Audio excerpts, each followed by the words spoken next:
Hey everybody, welcome to the show. So, if you have been a longtime listener, you would know that I mostly come across as a meathead, owing to the fact that me and Yuris did a fitness podcast. I try and balance that part of my personality by being a huge dork. And nothing says huge dork to me, or at least in the stereotypical sense, more so than Dungeons and Dragons and role-playing games in general. And since it is about time for another fun episode of the podcast, I decided to reach out to the community and to the dev team and see if anybody would be interested in sharing some D&D stories. And thankfully, I found some people. Guys, introduce yourselves. Hi, we're the Dork Patrol. Wait, what the fuck, man? Calling me a dork? Wait, no, I said we're the Dork Patrol. Collective dorkness. Yes. But hi, Brothers I'm in Felp. arms. Yeah. And I'm Valle. Woo! Okay, Woo! so our experiences with D&D are assume something to behold. Felp has shared with me some goddamn insane stories, and that's where I got the inspiration for this from. But let's just establish a baseline. Let's each share how long have we been playing for. Let's start with Felp. I'm still relatively new to Dungeons and Dragons. As a concept and knowing of it, it's been over 10 years. But I haven't actually played it or found anyone to play it with until about 4 years ago. And then it took me another year to actually get it started to play it. So I've only been playing it for about 3 years. And going through 3-4 different campaigns. Some of them didn't really last very long. Maybe like 4 or 5 sessions before things happen. You know, real life is a bitch sometimes. Also got, DM troubles and player troubles and things don't really work out. All the horror stories type stuff. But yeah, no, the longest running campaign was also the first real one. And that was the one that's been going on now that just ended about a year ago. So that was a 2.5 year campaign. Nice. And Valle?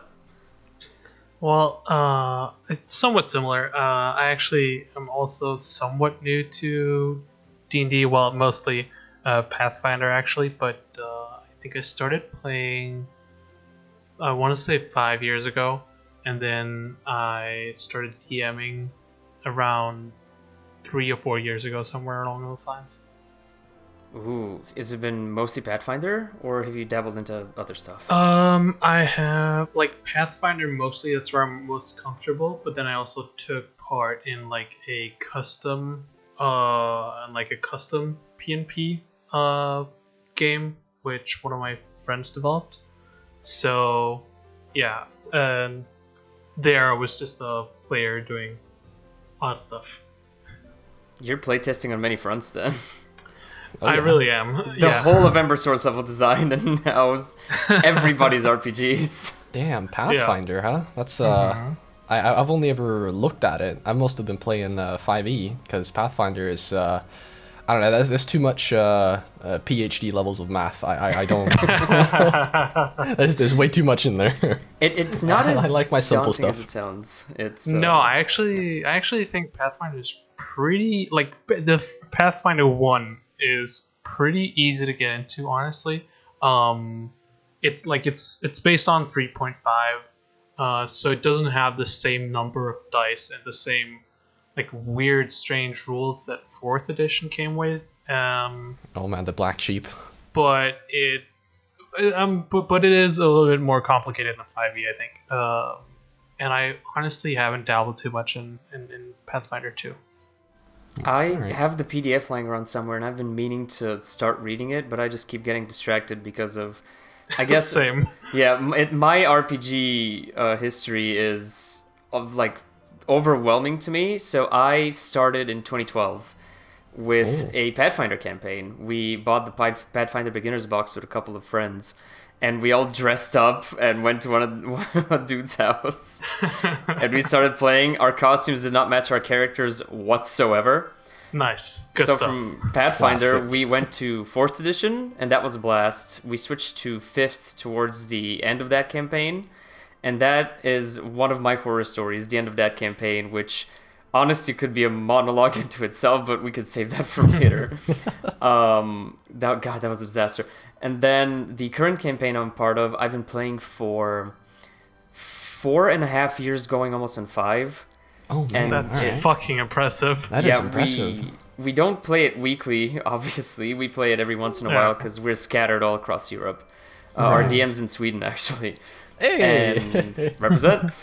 And it's where I learned the bulk of how to play a character well. It's also where my favorite character is situated, which will be the next question. And aside from D&D, I'm really, really enamored with the world of Shadowrun, which is cyberpunk with magic. And yeah. Speaking of, is that why you like Ember Sword? I mean, yes, in part. There's something about techno-magical settings that just enamors so me. Cool. Yeah, especially so it's really too bad you weren't part of the discussion yesterday. I think you would have found it pretty interesting. You did have a game design meeting. I remember that. I did. We had a magic design meeting. Ooh. But it's not magic, it's technology. It's technomancy. It's flux.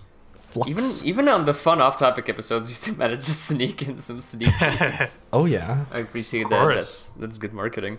But yeah, speaking of just difficult dice systems, Felp, you do not want to touch Shadowrun.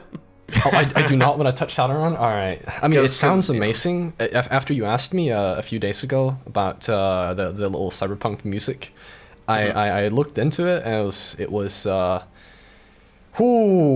cool. But I'm not touching that with a 10-foot pole. It's the most math. Everything is done with a 6-sided die. It's quite daunting. I usually play. I have played D&D. The first few one-shots I played was proper tabletop in real life with a bunch of friends.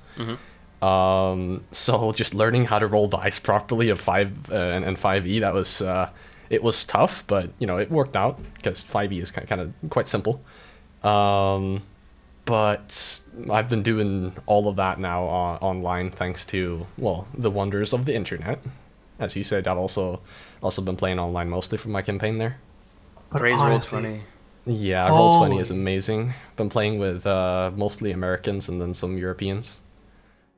But holy shit, man, I really miss sitting around the table with people. Oh yeah. Christ. I have so many good memories from that, and wacky videos and imagery of people being like sitting there with their half small little tokens that they bring with them to I don't know, make role playing easier somehow. Yeah.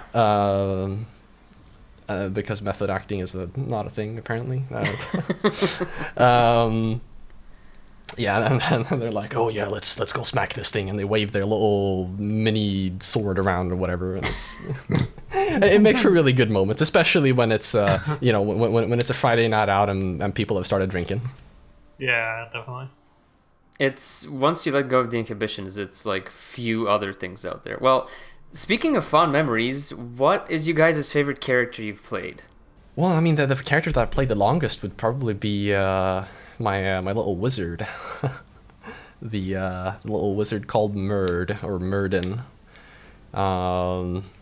and he was an interesting fellow. He was the first brainchild of the little one shot campaigns that I had initially, and then I actually developed him in this 2.5 year long campaign, and I mean, as with all the recommendations for when you start playing a D&D and what to make for your first character, make a super idealized version of yourself. And I mean, yeah, that's basically Murd.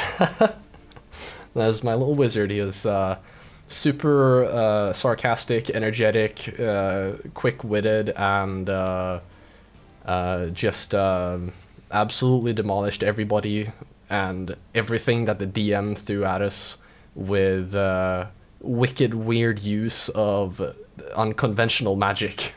That's just the greatest. time I could possibly have, the DM would throw something really stupid and seemingly insurmountable at us, and I would wave a spell somehow, like gust of wind, and be like, "LOL, goodbye. I won this encounter." Or big bad monster is about to hit the big finishing nuke, and I just wall of force that and somehow explain away that everyone's unscathed because Wall of Force is a broken spell and should be nerfed. But yeah, no, it's just amazing. Just so creative. I loved it.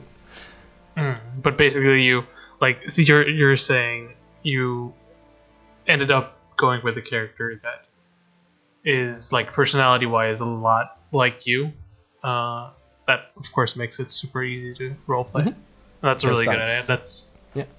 That's also definitely what I recommend people that play characters in my campaigns. Like, either make a character that is very much like you, basically play yourself, and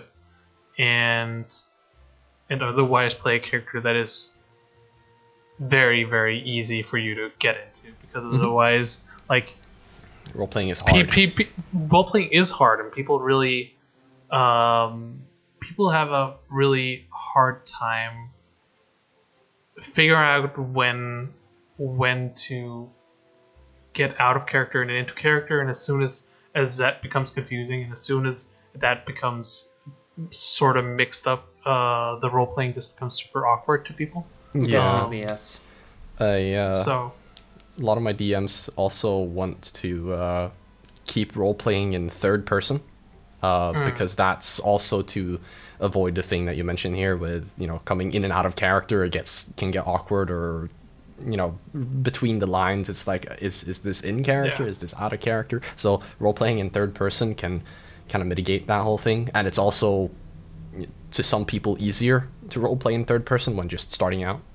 Because it's like, that makes sense. You ask yourself, what would my character do in this situation? Okay, Murd, going back to my character again, Murd would do this. He would punch the guy in the face, say some quick-witted thing about this doofus that just blew his face up or something, and then cast fireball. I mean, that's a smart approach. Another way to very effectively differentiate between role-playing and just conversation is an accent. It's the easiest thing in the world. Depends on how much you talk to yourself. That's how I develop my ability to just do various accents. But when we are playing, we have the additional benefit of being multilingual. So when we want to say something out of character, we either switch to Bulgarian, or we just talk with our normal quote-unquote English voices. And once we roleplay, we just switch to the very distinct accent that the character has if we want to say something in character. And that is also a very...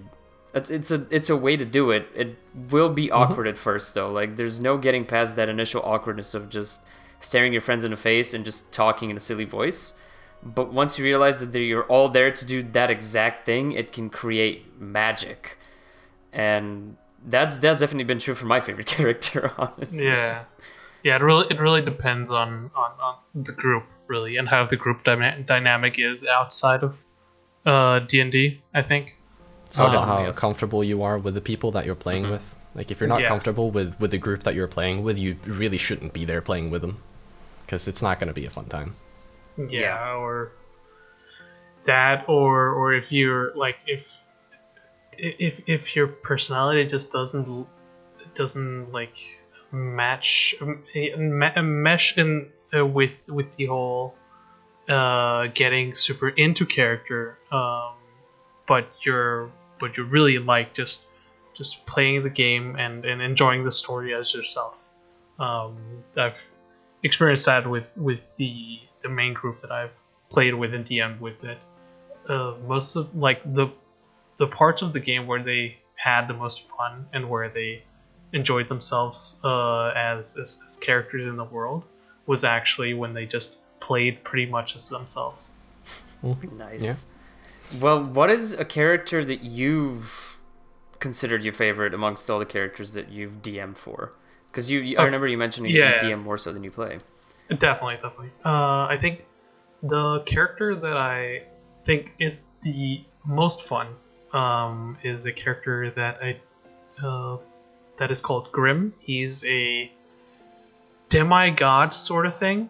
In a campaign that I named Rumbling Skies, which is like a world on top of like a floating island.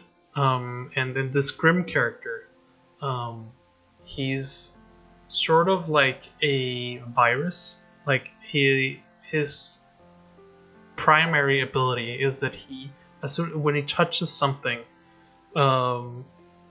it sort of gets tainted by him, and when that taint sort of develops, it sort of warps the person or the thing, the object, into a version of him, sort of pulling them into his hive mind, sort of creating copies of him. So we had like one of the characters, one of the players. He lived in a dorm room where he was touched by Grim, but instead of Grim triggering the warp on the player, he instead triggered it on the carpet that he walked on, and so the carpet slowly turned into a version of him, and the carpet started talking. And whatever the carpet started touching could also suddenly talk, and this and the player kept like hearing voices because a lot of shit was suddenly touched by this by this weird demigod thing, and he also like one of the other players, he had like a pig. He managed to tame a pig. And okay. It was, and they went to the school where Grim was like the only teacher, because there are multiples of him, and so he started they were talking, and Grim is sort of like a weird lunatic character where like physics don't really apply to him, so he can like sit on walls and sort of just be strange and weird. And like at some point, like the pig walked up to one of the Grims, and he was sort of booped on the nose. And like a couple of days later, the pig sort of started growing bandages and as like instead of fur, and started talking like this weird god. And the only way to like get rid of the corruption or the Grim inside of the pig was to sort of do a magical warp thing that one of the other players could do with one of the objects that he had crafted. So they sort of went into the soul of the pig and sort of ripped out the corruption. But the thing is, like, Grim isn't an evil character. He's more like a very neutral character. He just sort of does shit and chaotic neutral. Yeah, exactly. And I don't like. Sadly, we didn't get far enough for them to actually figure out like what his deal was. But they got a lot of glimpses of the different aspects of him as a character, and it was really fun. Like that sounds incredibly complex. Yes, it's like esoteric, and mechanically this must have been a nightmare. Oh yeah, this is some soul-searching shit. Yeah, I'm pretty sure they thought I took massive amounts of acid. Oh yeah, that's exactly what I was thinking. It's like, what, this dude can sit on walls. He turns everything he touches into some kind of copy of himself. It's like, does this dude have schizophrenia or what? Yeah, it was really weird, and playing it was really fun. Like, it was a fun challenge, because like usually when you play as a character, if you're DMing or if you're playing as a player, like you choose characters which are somewhat normal, like they're somewhat grounded, unless they're like the big bad. But making like a character that was so completely freaky and completely out of place was really fun. Like I'm really hoping to take him or take the campaign somewhere further sometime down the line. Hold on to that idea. That sounds really just really interesting. Because I can't even imagine how I would deal with that as a player, and I've seen some shit. Yeah, like that's my DM used to play a lot with super overpowered supernatural and like multiplanar things of various gods being actually attainable and killable and interactable and all that. And so it's just a rabbit hole that's just as deep as the DM decides it is. It's as a player, it is so daunting experiencing that and trying to make heads or tails of the situation and what you can and cannot do. I think what's really fun about things like that and characters like that is that as a DM you're always ready to just sort of accept whatever the players want to do, and when you have a character like that or gods that are sort of corporeal, you sort of play along the same lines. Like you sort of have to adapt to your own story as well, by playing that character, and I think that's really fun. That makes being a DM way more interactive. I envision it might also cause some headaches because let me quickly get into how I ruined the campaign I'm currently playing right at the beginning. So my character I wanted to make the most basic thing imaginable because I really wanted to learn how to roleplay, because the campaign beforehand was that first campaign I played, which was just a disaster. So I made a sword and board fighter. Of course. Very I was just about to say. Right, it was the most basic mechanical thing you can play so you can focus on roleplay, right? So I made him, and he had no leg and PTSD. Oh, wow. All right. And because his leg was bitten off by a chimera from the leg down. And that's how I started the character. I wanted something very distinct so I could play off of that and build a character from there.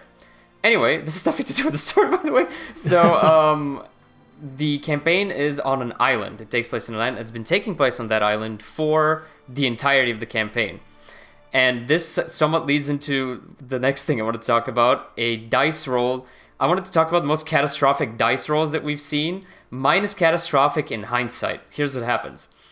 Or happened. The first thing we were tasked with as a party was to find the son of the Duke of the Island, who had gone missing in the woods. We go into the woods, find a village. After a whole bunch of shenanigans in the village, we get to the ruined temple at the center of that village, and there stands the Duke's son, who has pretty much turned into Arthas. He's this, pale, powerful being. And I, at this point, I wanted to get off the island, because the character wanted to get off the island, and we couldn't until we got the Duke's son back, because there was a blockade, and I had completely forgotten about that. So, I start talking to the Duke's son, trying to convince him to not fight us. I rolled just well enough as to where, instead of him being the first boss we fought, he then became one of our greatest allies. And because I forgot that the blockade would be lifted after the Duke's son was rescued, we just didn't leave the island because I thought it was impossible. Oh no. So I stuck the campaign on the island by rolling too well. And I know the DM has written out a whole world for us to explore, and we've never seen anything beyond the island. Oh, man, I am so... Yeah, we are... I have a similar story about an island and being stuck on it, and the DM having this entire world just laid out and then being forced to pull things out of his ass in order to cope with what the players decided to do. So basically, as we were on the mainland, we were dealing with... our party was on a quest to figure out what this weird scourge corruption type deal that produced really scary aberrations and really Resident Evil looking monsters, the nastiest and most nightmarish monsters that you could possibly think of. was just pouring out into the world. And as we were doing our normal pleb level, 2 stuff, hunting wildlife and trying to, sniff feet and figure clues out and all that. What Monster the Hunter fuck? reference, by the way. We just casually were on the beach, looking for trails of some person that we were trying to find. And we stare out in the ocean, and our DM tells us to roll perception. And we roll perception. And we crit roll perception. Hey. We have a lot of weird house rules for crit rolls and crit fails and all that.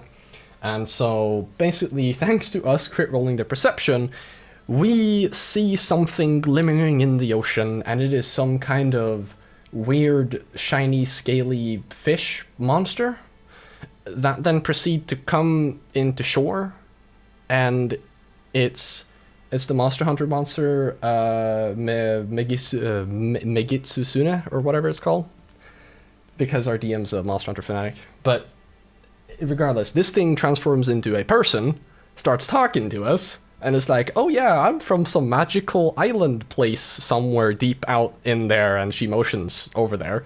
And our monk, our shadow monk, the best perception in the party, decides, fuck it, I'm gonna see if I can't see the island, find it, maybe we can go there, and starts, looking for it. Crit rolls perception again. Oh my god.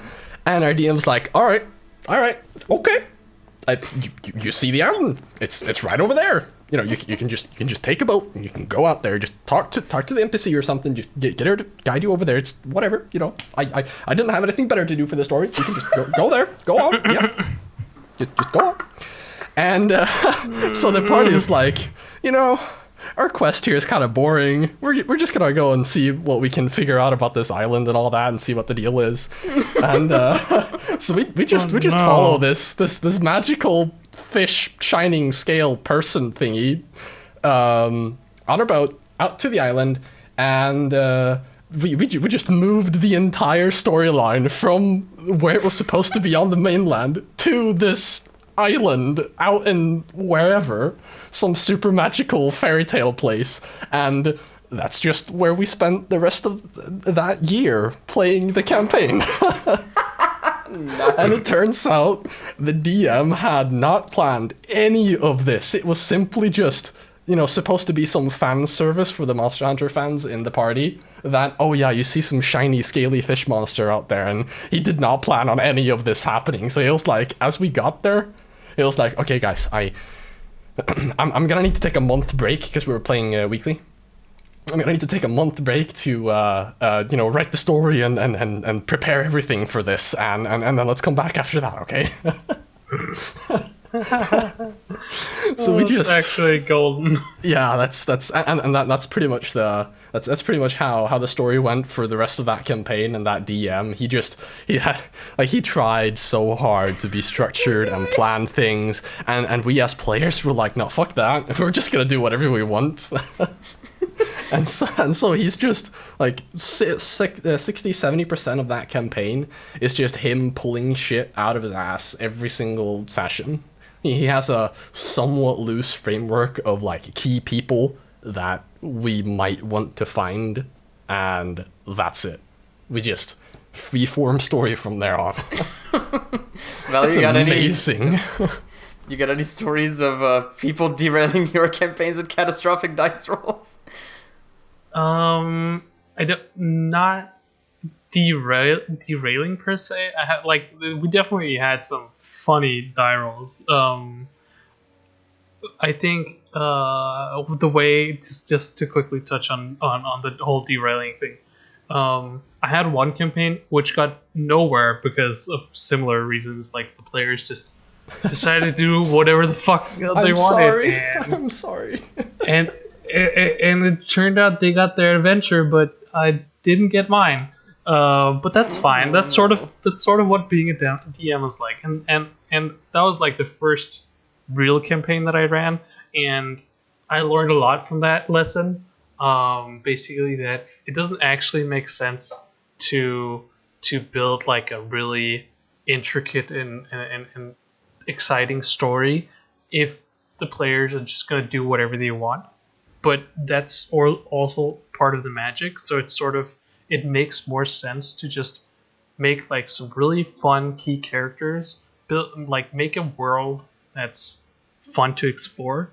So you have a rough idea of what the world looks like, what's in the world, and what kind of people they can meet, and you can just sort of pull from that bank instead of making like a really intricate story from from the beginning. I think it's a good idea to have like a really good foundation, like to start off like in some kind of goal, but other than that, like keeping it loose is definitely a better idea. But yeah, I think the most catastrophic role that sort of ties back into Grimm, with one of the players, one of my friends, Nico, who he made a really bad, he was trying to like test how, like he was like an artificer, so he could like build and like create crazy objects. And one of the objects that he built was like a timepiece where he could sort of, he couldn't go back in time, but like in another version of the world, further back in time or into the future. Holy crap. And he made the mistake of letting it sit on the desk of his dorm room, and we already established how the dorm room was already corrupted. Oh, no. And so the timepiece was of course corrupted as well when he started using it. Sounds like some Rick and Morty shit right here. And so when he started using it, he was pulled into this really strange dream, and he had to roll for whether or not he would be able to control where he was going or not. And he of course failed miserably, and was pulled into this small little like pocket dimension with like a lake and a small island with like a hut in the middle. And he then was stuck on this pillow, sort of paddling his way to this island. And he got to the island, and he opened the door, and there was a really, really old, bearded man, wrapped in bandages, with a really pointy hat, sitting on a rocking chair. And because he noticed the bandages, he was like, "Is this legitimately another Grimm? Are we doing this right now?" And I was like, "Well, you can find out." You're a Grimm, Harry. And so he started talking to this old character, and like this old man was definitely like off his fucking rocker. Okay. It was like, "Oh, hello, little boy. How are you doing?" And poor man needs his medicine. yeah. And so they started talking, and the more he talked to this version of Grimm, he slowly got some glimpses as to where the story would go. And he realized that this was probably the first Grimm, the one who started it all. And so he got a couple pieces of information that they wouldn't have had at the time if he hadn't failed that role. Clever. But Nice. but it was like but what ended like what he had to deal with now was whenever he had to use this timepiece, which was useful, he would have to roll whether or not he'd get back to that island and so every time he rolled like a 5 or below, he'd had to go to that island and talk to the old Grim and hear some more of his weird stories and get nothing out of it other than like bits and pieces of information that may or may not come in handy somewhere down the line. So The best yeah. kind of information. Yeah, like So Irrelevant. That might come in handy. I love it. Yeah. So you treated the failed dice rolls as an opportunity to drag that player into Tom Bombadil's realm and bombard Basically. him. Exposition dumps everywhere. That's your punishment for rolling bad. Yeah. That's genius. That's actually genius. It was a fun way to like have him be sort of like the lore master, like force the player to become the lore master for the rest of the party. Oh no. But it was fine because he's the type of guy who really likes that sort of stuff. Oh, So okay then. I definitely wouldn't have done something like that with any other player. I think they would have just found it very strange. I really appreciate the spin we put on this question, because in like traditional terms, catastrophic dice rolls to me are just a horrible sequence of events, but I really like that we all have a story where it alters a character or campaign in an interesting way while still quote unquote derailing it. Because I had prepared a story that ends at a shitworm. I mean, I have a really catastrophic, like, bad one as well, if you want to hear it. Well, I'm all for I it. have one as a player. I mean, of course we have. Yeah. Go Felp. Please share. Alright, so, on this magical island that we then appeared on, right? Yeah.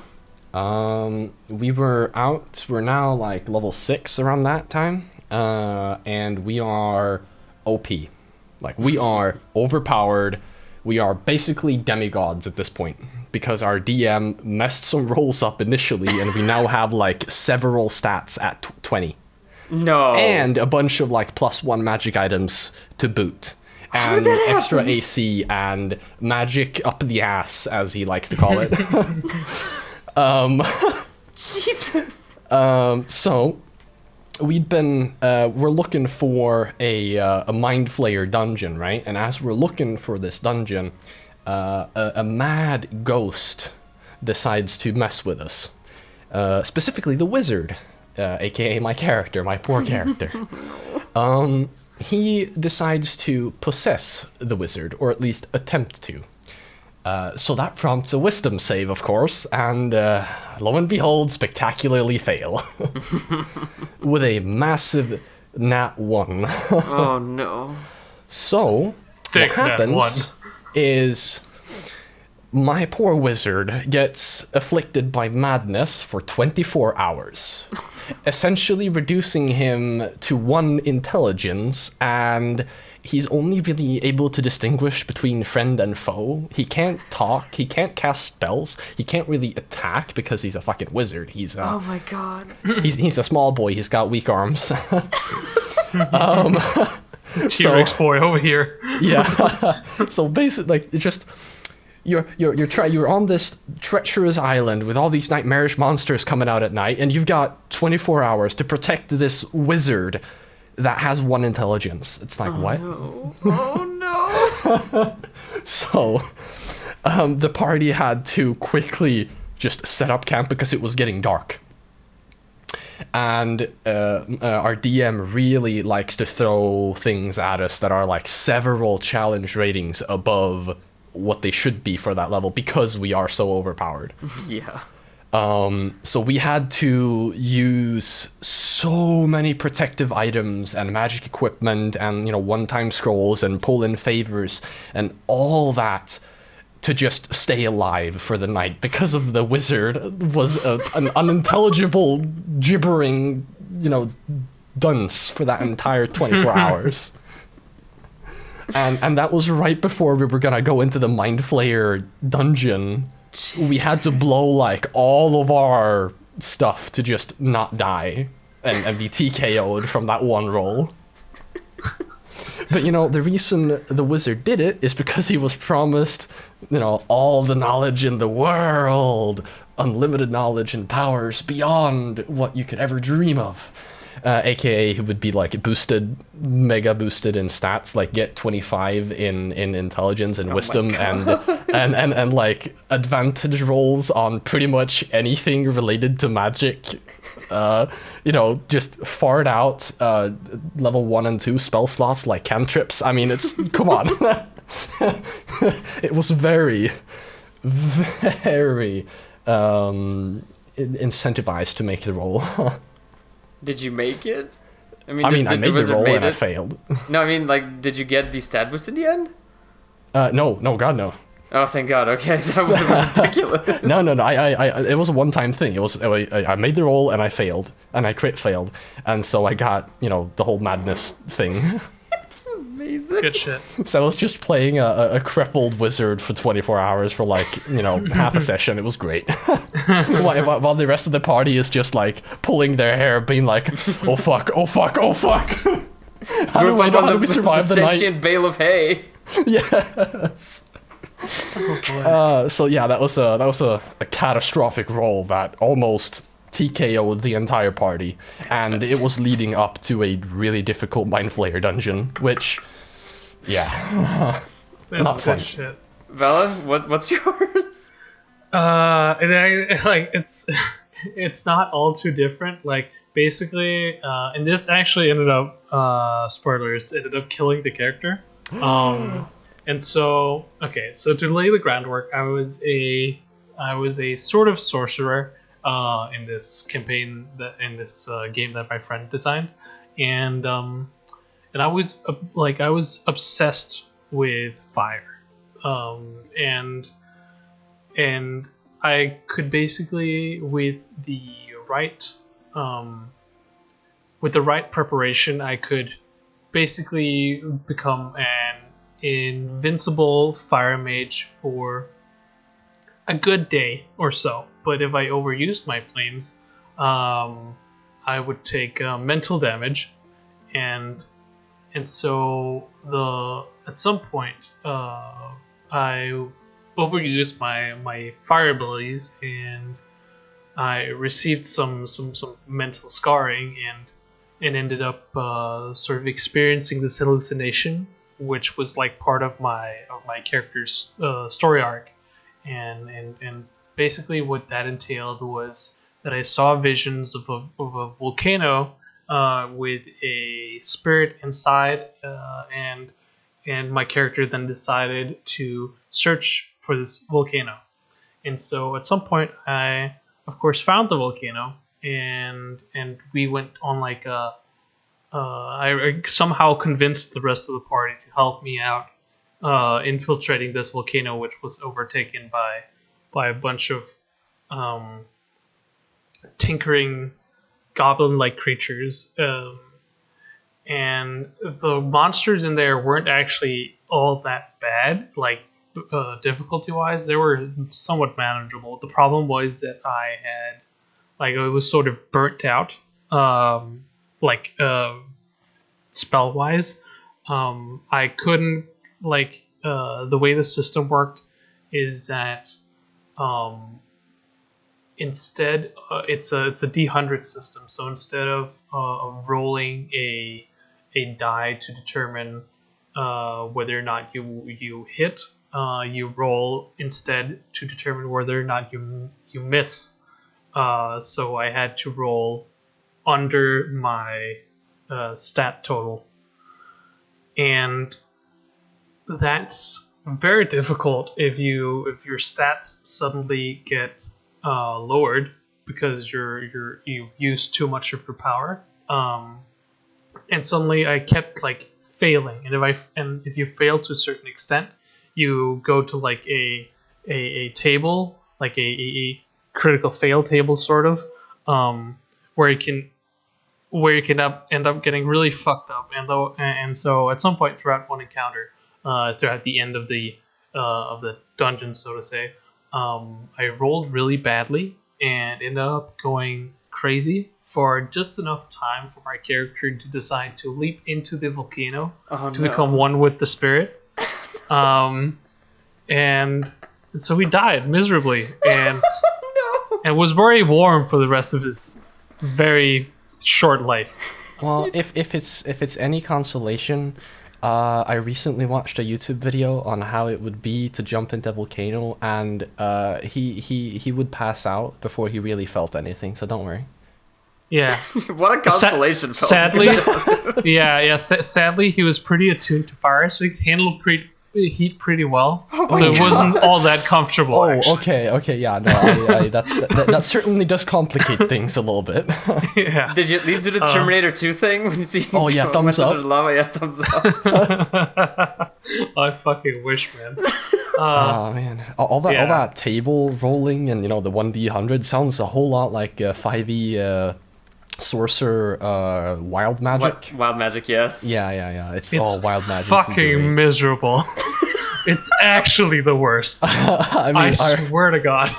Our DM kept teasing us with giving us items like magical wands that were essentially wild magic. He gave us a wand that was like, yeah, if you hit a 1d100, you get a wish for free. And everything else, like all the 99 other rolls were like absolute trash and would probably cripple somebody. Yay. And he kept trying to push it on us, being like, do it, you won't. Just do it. Just do it. Oh my God. It's like, oh, you're in a bad spot? How about using that wand? You might wish the monster away. Ha. Oh my God.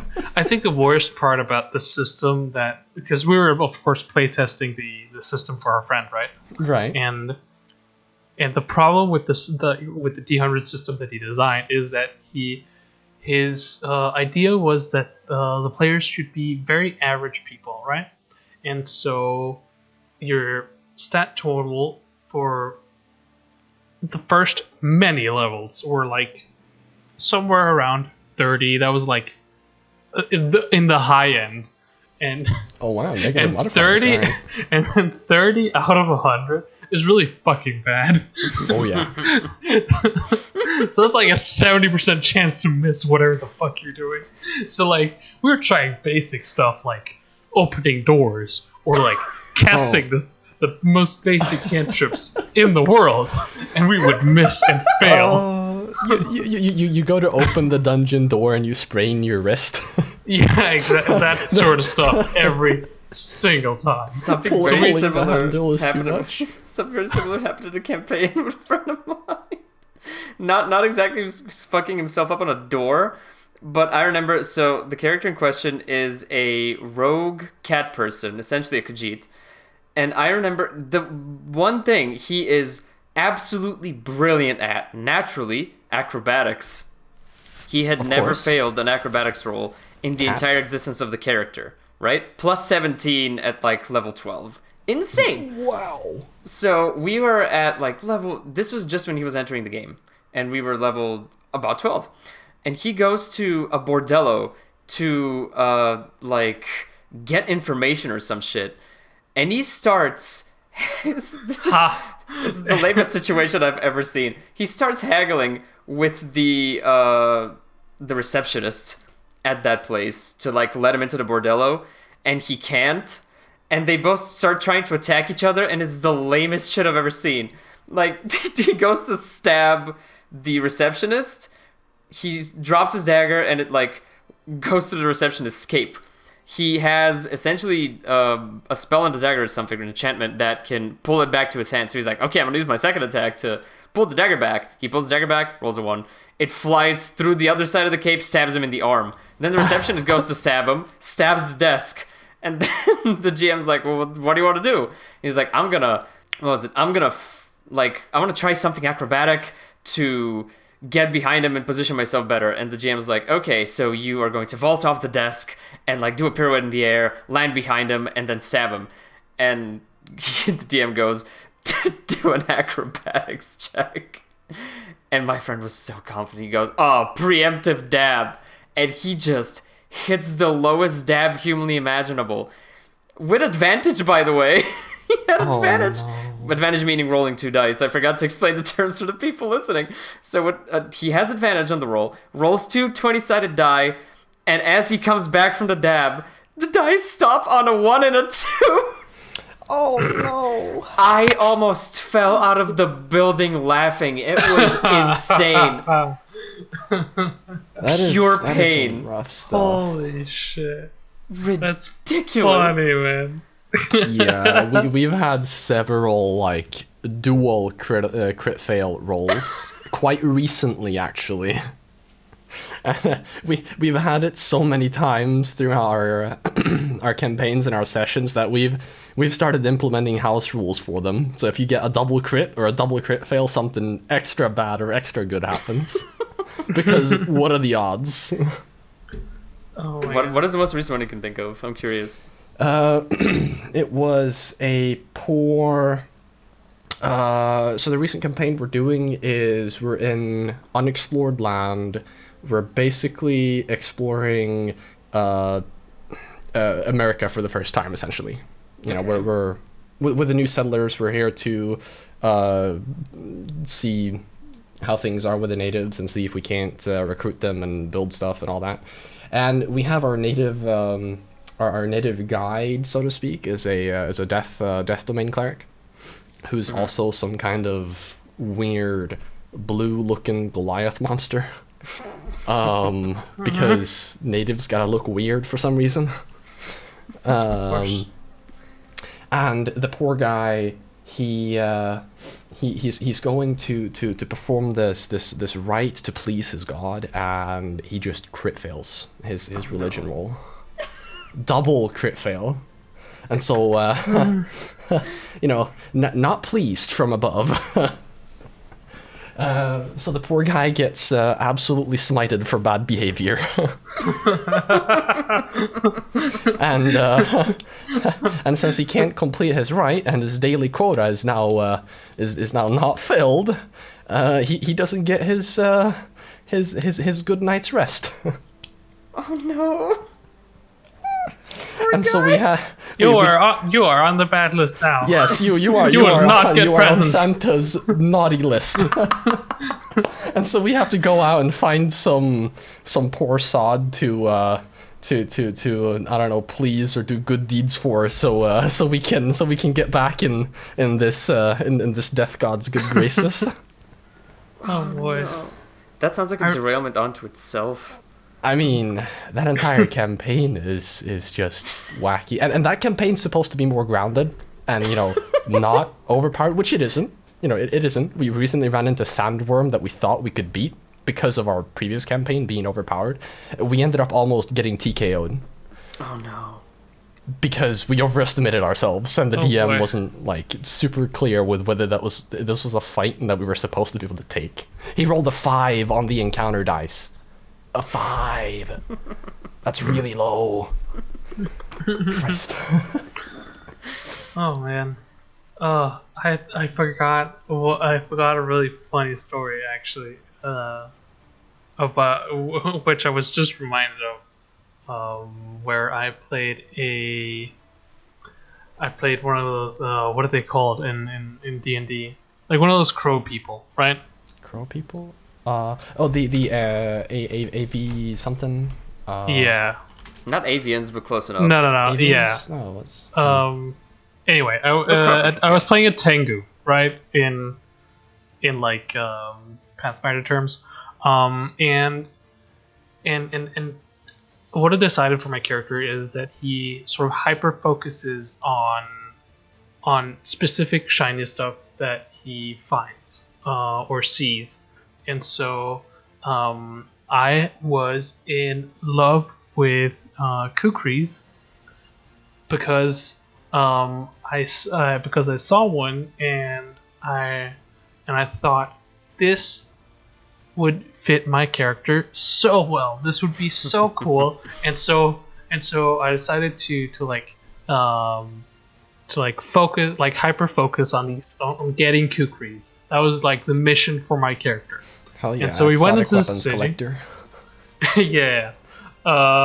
And so we went into this city, and I went around town and asked every single blacksmith if they had kukris. And then at the last blacksmith shop I went to, I found out that they had kukris, but they sold them for like way more than we had. Like, we were flat broke. And so during the night, I snuck into the shop, and I took the kukris. But the thing is that I had failed my sneaking roll and my perception check, and so No. I didn't notice that the old woman who managed the shop was standing on the edge of the stairs, pointing her crossbow at me. And so I grabbed the kukris and I tried to run at her and stab her as soon as I noticed her. After she failed like 2 shots at me, so she didn't do all too well either. So that's pretty good. And so I ran at her. I tried to stab her. I critically failed that. So I just fucking rammed these goddamn knives like over her into the staircase. I flip over. I ram my back into the staircase. And I then decide, okay, she's still pointing a crossbow at me. I have nothing to defend myself with. I grab the kukris. She fires an arrow at me, hits my wing, and I take a lot of damage. I run upstairs. I jump out of the window. I fail another acrobatics check. Oh my god. Break my ankle when landing. I try to run as fast as I can. This old woman just keeps shooting bolts at me and keeps failing. And I somehow make it out of the city, and I'm then put on the wanted list, and I cannot enter the city for the rest of the campaign. And the guys have to like sneak food out into the forest for me for like 2 sessions straight. How? Are you sure this wasn't premeditated? Like, somehow just a comedy skit or something? Like, that was such bad luck or bad rolls in general in quick succession that just does not happen. It was the worst. I can envision it in my mind's eye, and it has cartoon sound effects. Oh yes, Stupid. It's a stupid kid's cartoon. That's what it is. And thus, kukris will never I will never not remember that story whenever I hear or see kukris. Oh god, it was really fun. That was like, I think that was the first, like, my first real character that I played. I was really like that's where I got hooked, I think. Sweet. That incident. Well, I guess from stories of personal character tragedy to group ones, the last thing I have on the docket here is stories that are emblematic of your party. And I only wanted to touch upon this topic mostly to illustrate how stupid the party I'm part of can be sometimes. The most shining example of what a dysfunctional unit of morons we are is as follows. We had just set sail to a snowy part of the island, or was it a neighboring island covered in snow? One of the two. With the task of getting a gem, which we would use in a ritual to revive our cleric, who we just accidentally got killed. So we're sailing towards... As you do. As you do. Yeah. We got another one, it's fine. So we're sailing towards... Expendable clerics. Same player, too. He finally... The introduction of that character, the new cleric, by the way, was him uppercutting our barbarian in the balls with a mace. Anyway, so we get on the boat, and my character is very paranoid of boats, because the way he arrived on the island is shipwrecking. So he is like, I'm immediately like, armor off, stow it in the cabin, and I'm just going to like always be vigilant, okay? So it's even more stress on my character's already frayed psyche. The party on this particular boat ride consisted of me, the warrior, our witcher, who functionally in the game was a warlock, so he had some eldritch magic and shit, but he roleplayed a witcher, our cleric, dwarf cleric, and our newly added snake lady sorceress. So after some shit, and me and the me and the Witcher are fantastic friends, like in real life, and we play off each other very well. So we just bicker like an old married couple constantly for roleplay purposes, and it's fantastic. And from that, we got into the habit of trying to one up each other in dumb pranks. And it was his turn. So the party goes to sleep in the boat. My character takes off his leg, which at that point has been made out of like some adamantium-like material, very strong, has a fireball spell in the knee. Oh, shit. I take it off to sleep and I just hug it to my chest. The Witcher had a familiar, which was a demonic fox. So he knows that my character is really, really on edge, and he wanted to do something to freak me out. So here's his plan. He was going to sneak into my cabin, mine and the cleric's, and he was going to summon the fox onto my chest and make it start making spooky noises that should resemble a chimera, the very creature that bit off my leg. And the idea being it would freak me out, I would thrash around a bit, and he would then laugh, and everybody would go, haha, you got him. Here's what he didn't account for how vigilant the cleric was. Here's what happens. He enters the room, summons the fox, and I, knowing how my character would react, I like start waking up and I immediately freak the fuck out and I jump up, I start making a whole bunch of noise. The cleric, who sleeps in full combat gear, even on a comfy ship, launches to his feet and casts light, but at like a higher level, on his shield and shines it like a beacon towards our Witcher, who's standing in the doorway laughing. And he does that. He immediately sees the Witcher, and then two things happen at once. I see him too, and I go to throw my leg at his face. The cleric immediately decides to uppercut him in the balls with his mace. Cleric said his action first. He goes first. He rolls a crit, and he fucking whips that mace in a fantastic 270-degree arc right into the Witcher's nutsack. The Witcher goes from laughing to doubling over in the span of 0.5 seconds. He bends over and starts just yelping. All that noise attracts... castrated real fast. Pretty much. He starts just howling in pain. The sorceress, who was sleeping in a different cabin, like, bolts up and goes to check what the commotion is. At that exact moment, I'm throwing my leg, and I roll a 24 to hit. Oh, that thing's gonna hit. But the Witcher's head isn't where I was aiming, because he's bent over. So the sorceress rounds the corner and gets a metal foot to the face. All that entire process took like half a minute, and we got so messed up. And that's how most of our encounters go. I shit you not. It's just pure madness. I've somehow survived all of it, by the way. I don't know how. But yeah. Classic. Oh man, that's fun. Do any of you have something similar of the party being this dysfunctional? Yeah. Yeah. Well, Valle said yes first, so Valle goes first. Sure thing. So, so the campaign where Grim also takes place, I decided to try something new with character creation for my players. So they rolled. They told me what they wanted to focus on, like in regards to character strength. So they were interested in like intelligence or strength or something.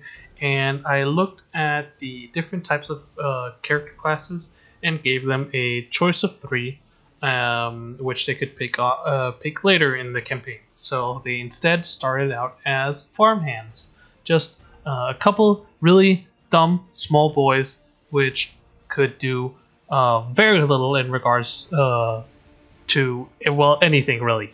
They didn't really have any strength or abilities.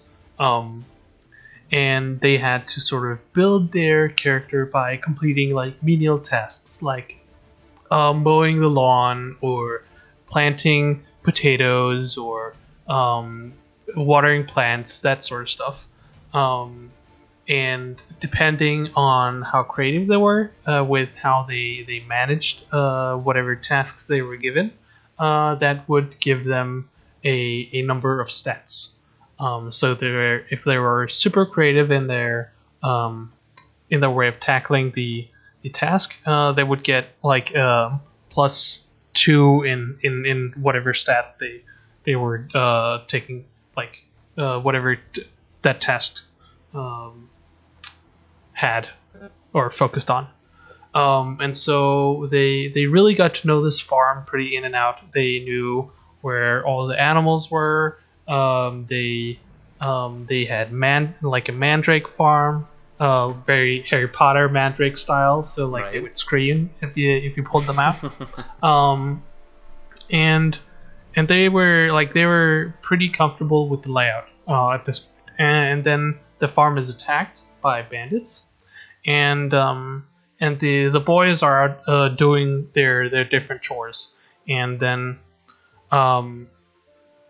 they hear that something is going on the farm, and they all decide to check it out. So one of them goes into the center of the farm, which is like a horseshoe type of building.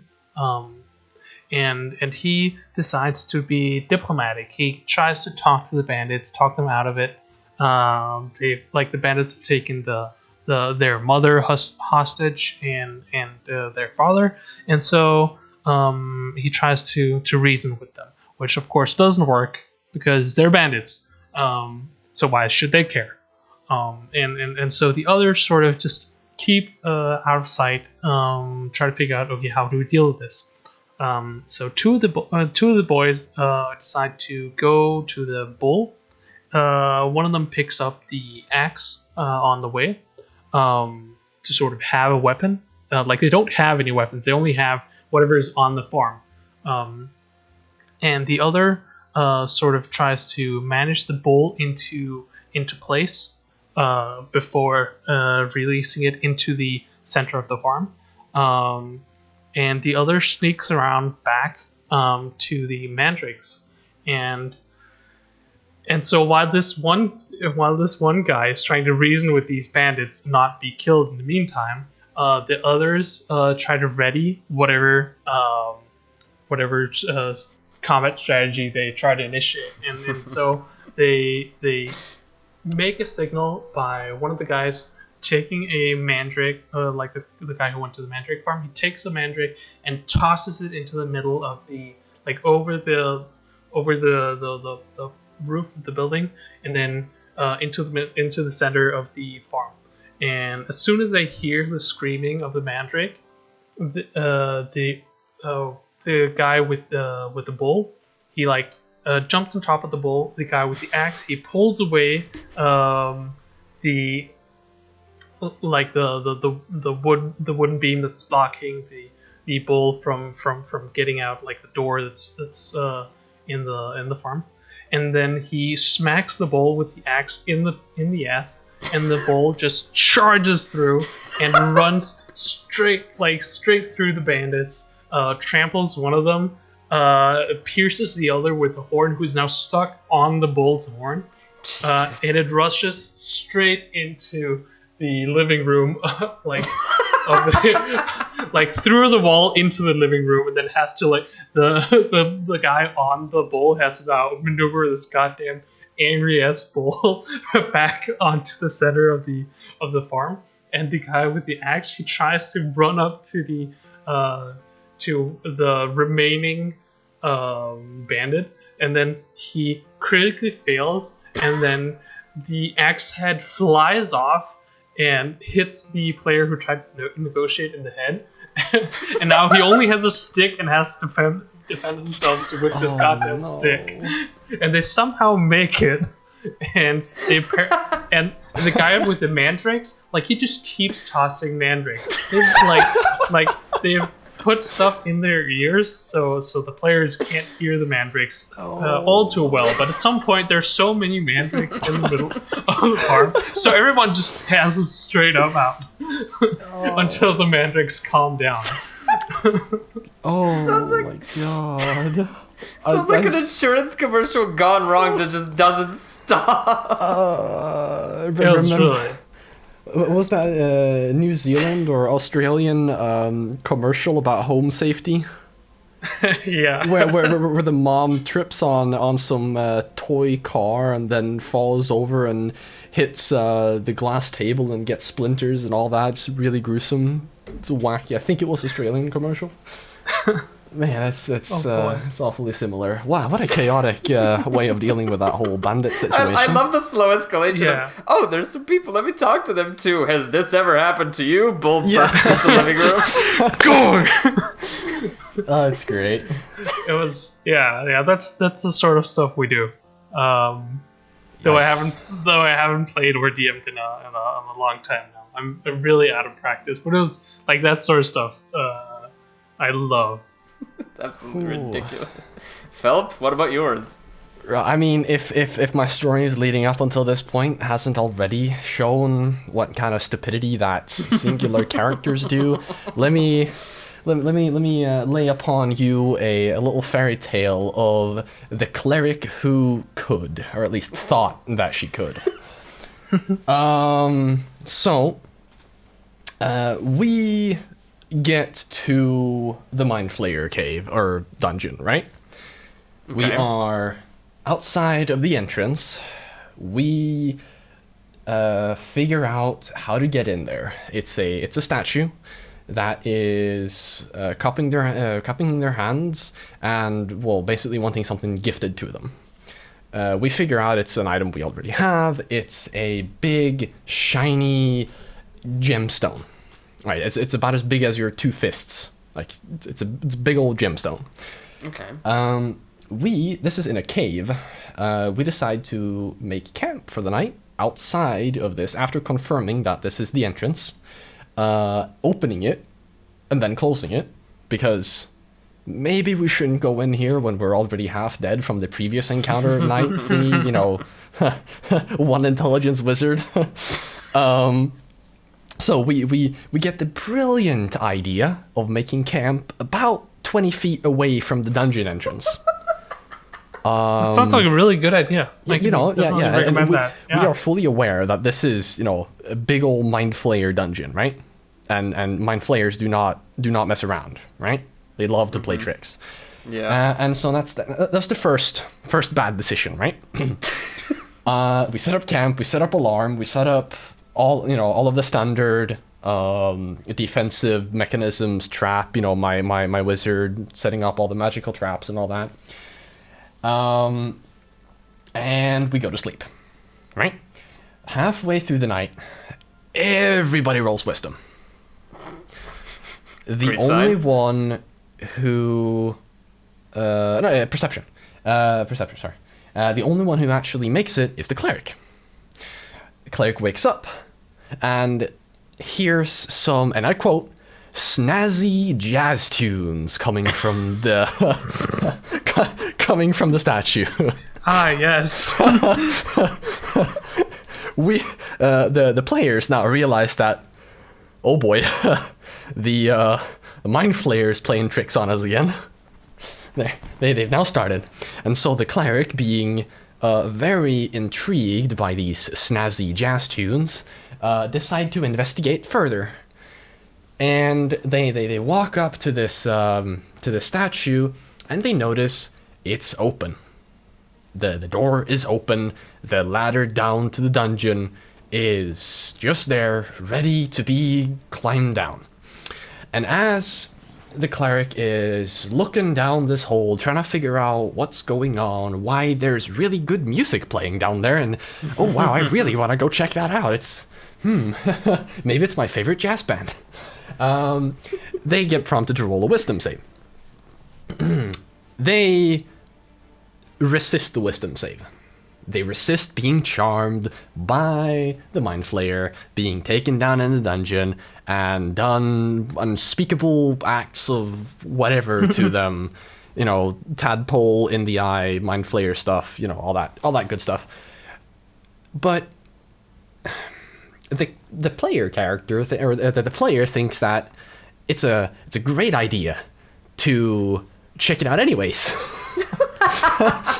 Of course. Because what's the worst? Them being new to D&D, have no idea what what's actually going on, and they're really, really not that good at. They're still new to the whole playing into the character and kind of, sneakily rolling history to figure out what the character knows about the world that they might not know. So the character or the player is like, what's the worst that could happen? It's just some nice music. Maybe our late bard decided to sneak down there and surprise us with a visit. And the bard then had died previously and kind of weirdly come back as a revenant or something. It's wacky stuff. But it's like, oh, what's the worst that could happen? Let's just go down and check it out. And proceeds to climb down and immediately gets knocked unconscious. And then the statue then proceeds to slam shut and everything goes back to peaceful and quiet. The party wakes up. It's a new day. Time to get some, slay some monsters, right? But, oh no, where's the cleric? The cleric's gone. Well, shit. What do we do now? We're a party of a wizard, a fighter, and a monk. We're missing the cleric, goddammit! How are we going to do the dungeon without the cleric? I mean, not that the cleric was very helpful anyways, because they were more brawn over, using spells. Right. So we're like, well, this ain't good.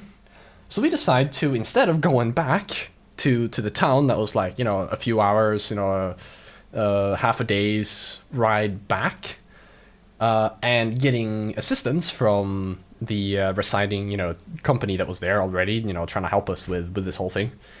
We decide that, nah, don't worry, we're strong enough to deal with a few mind players. Mad mode. Yeah, going in. YOLO, am I right? So we just go into this dungeon. We're down one party member. We're down more than half of our protective, equipment and magic items since the night before, the whole mad curse. And we just start the dungeon without all that. And we end up getting the absolute shit kicked out of us from the second room on. And so we have to double back and take a short rest in the dungeon on several occasions. Oh my god. Those probably actually deserved. I mean, yeah, and we're just spending we spent like 3 sessions trying to look for the fucking cleric. Oh my god. And like we our fighter, of course, he had a portable ram because edgy fighter, big Hulk smash. So we were just looking for any kind of secret doors, smashing the walls here and there, trying to break down the dungeon that was completely maze-like and filled with deadly traps that were like trying to flood the dungeon or crush you or all that good stuff. While the cleric is having their own little party split session thing, their own little thing where they wake up in a cell and they got some people there that are really really wacky and they sound crazy, and then the warden is walking around and they feel like they're in a regular prison, and then he gets asked if he wants to be free, if he wants to gain power beyond their imagination and all that, accept the dark side, yada yada. And they're like, well, I want my goddamn jazz music. So they start investigating, and then they stumble upon all these mechanisms and all these distilleries for weird potions and all that, and they're like, "Ooh, this smells like alcohol. Let me just take a sip." And it's just absolute insanity of just finding these, because this was a proper laboratory of a bunch of alchemy and all that. It's just touching all the equipment, breaking stuff, pipes blowing up, and it's just going around there, just poking around, just like all the players were like, please don't kill yourself. We beg of you, please. On session 3, I would have gone from please don't kill yourself to God ended, please kill yourself. Yes. But yeah, no, and we eventually managed to knock down a wall and broke into the room, and we just saw all the destruction that this cleric had just made here, and we're like, wow, we're never letting you out of our sight again. You Rainbow Six Siege the dungeon. Yes, we Rainbow Six Siege the fucking dungeon. Let's go. Oh my god, that's amazing. Nothing stands in the way of a portable battering ram and 20 strength, alright? Not even some magical... Boom goes the dynamite. Yeah, no. Oonga boonga all the way. Let's go. Oh my god, that's amazing. So yeah, that was the story of the cleric who could. Oh my god, I really, really miss playing D&D or PnP, I guess. Yeah, that was. Boy. Yep, that was pretty much. At some point, every single character, every single player had some kind of wacky encounter like that. It was, oh man, that entire campaign was scuffed. Well, what is now the longest ever episode of the podcast? I was just about to say. Has finally landed. These are all the topics I had. So, on to the outro, which I always know how to do and never edit 17 times. Thank you guys for sharing. I honestly anticipated this to be more wacky stories and not actual insight into how one can get into D&D, how one can roleplay efficiently, what to do, what not to do, and I believe we sort of covered the entire gamut of what tabletop role-playing can be. So this went from a wacky idea to something like genuine, useful, and also wacky. So I really, really hope some listeners, I was about to say viewers, take something away from it, like maybe become somewhat interested in trying it out, because it's really fun. Like, even if you're not comfortable role-playing, or even if you're not super used to this type of just finding cool stories, telling cool stories, like there's a whole world to be discovered. And even though it's super dorky, it's also it's also stories that you can share with your tight-knit group of friends that you'll always have and always keep with you. Like, it's amazing. It's actually really, really fun. Definitely beautifully put. So yeah, thank the both of you, and to whoever's still left listening at this point, let us know if you should do this again. I have a ton more of these, more wacky than not, of just stories of nightmarish encounters, of insanely lucky boss persuasions, all of that. So yeah, if anybody wants to hear more of these, do let us know. So thank you again to my guests, and we will catch you guys next time. Yeah, thank you. See ya. Hey you made it to the end. Congratulations! That must mean you like us enough to want more, right? Well, good news! We're all over the internet. Go to embersword.com and subscribe to our newsletter for a chance to play the game early, as well as the latest interesting tidbits on the game and the team. Join our lovely Discord community over at discord.gg/embersword. Follow us on Twitter and Facebook at PlayEmberSword for regular updates on what we're up to. And remember the basics. Drink water, be kind to each other, and spread the word about Ember Sword.